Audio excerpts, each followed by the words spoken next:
guys, at busy na naman kami sa bukid. Mulot ng sibuyas. Nakikialas na.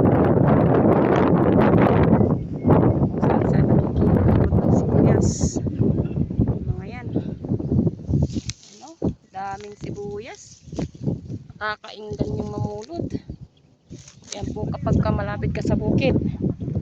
Okay lang kung ano.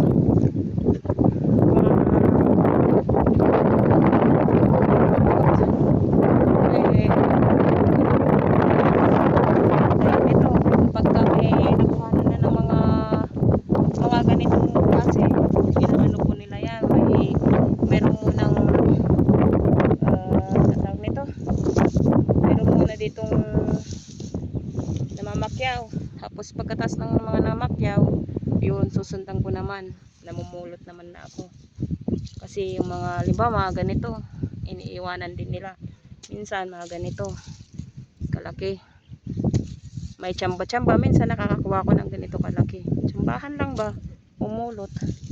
Meron din maliit na pabilog na parang ganito, at least pwede pa naman po siyang magamit. Kaya yun guys, kahit ganito pinupulot ko, pwede pa naman kasi